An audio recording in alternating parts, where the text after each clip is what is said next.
자수성가하여 노비에서 양반이 된 케이스.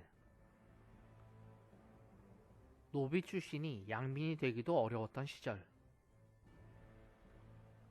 노비가 양반이 된다는 것은 그야말로 하늘의 별 따기였다. 돈 주고 사는 양반 말고 자수성가해서 양반이 되는 경우를 말해. 원칙상 이런 경우만 가능했다. 첫 번째, 영모를 고발한 경우. 두 번째, 국가에 공을 세운 경우. 조선 선조 때 서인 출신 송익필은 노비인 아버지가 영모를 고발하여 양반이 된 경우였다. 그런데 당파 싸움으로 서인이 잠시 밀려나는 시기. 송익필은 아버지가 노비의 출신이라고 하여 다시 노비로 환천되었다가 서인 세력이 재집권하면서 사면을 받아 풀려나게 된다. 그런가 하면 세조 때 수양대군집 머슴이었던 조등림은 수양대군이 반정할 당시 활약이 대단하였다고 하여 나중에 3등 공신이라는 계곡 공신에 봉해지면서 관직과 집과 땅, 노비 등을 제수받게 된다.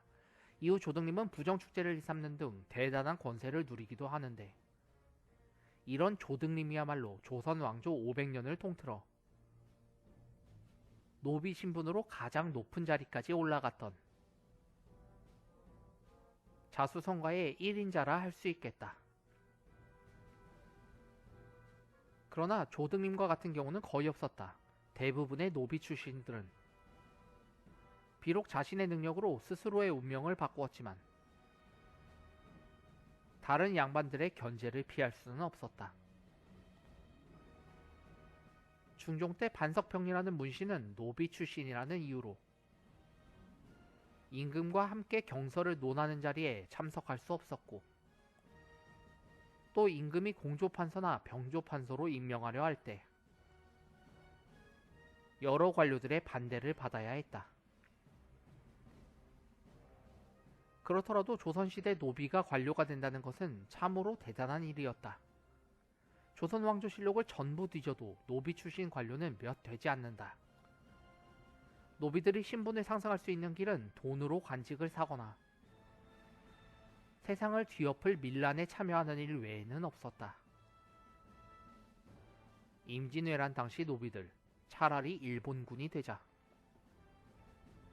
임진왜란이 발발하자 영의정 유성룡은 선조에게 고한다.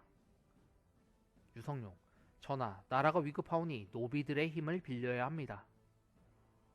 이들에게 전쟁 중에 공을 세우면 면천을 시켜준다고 하소서. 선조, 그렇게 조치하게. 이렇게 당근책이 떨어지자 전국의 노비들이 의병으로 참가했다. 왜군 목을 하나 자르면 상을 주고, 둘을 자르면 면천이고, 셋을 자르면 관직을 준다네? 그랬는데 전쟁이 소강상태로 들어가자 신료들이 들고 일어섰다. 천민들이 쥐꼬리만한 공로를 핑계로 양반이 되려 하니 국가의 근본이 혼란스러워집니다. 그럼 관직은 취소하라고 하게. 이렇게 해서 선조는 없던 일로 해버렸다. 당시 노비들의 배신감은 장난이 아니었다. 기득권자의 마인드가 이러했으니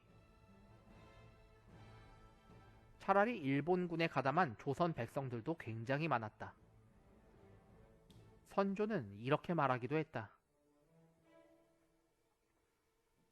지금 왜군의 절반은 조선 백성이라고 하는데 그게 웬 말이냐? 임진왜란 당시 의병장이 남긴 세미록을 보면 왜군이 쳐들어왔는데 아래 것들은 하나도 안 보이고 오히려 일본군을 환영해줘서 걱정이다 라는 기록이 있다. 당시 일본의 점령 정책이 동네마다 쌀을 나눠주고 먹을 것을 나눠주는 것이었는데 사정이 이러하니 평소 사람 취급도 안 해주고 착취나 일삼는 양반네 편에 설 상민들은 아무도 없었다. 외병이 쳐들어오기 전 한양의 궁성을 불태웠던 것도 실은 노비들의 소행이었다. 하지만 모두가 조선의 잘난 사대부들이 자초한 일이었다. 그 뒤로는 어떤 왕도 전쟁을 통한 반상철폐나 노비해방 등을 거론하지 않았다. 그런 이유로 병자호란이 일어났을 때에는 의병이 거의 없었다. 노비들은 강제로 동원되어 관군에 끌려왔지만 싸울 의지가 없었다. 전세가 조금만 위태로워지면 그냥 도망쳐버리곤 했다.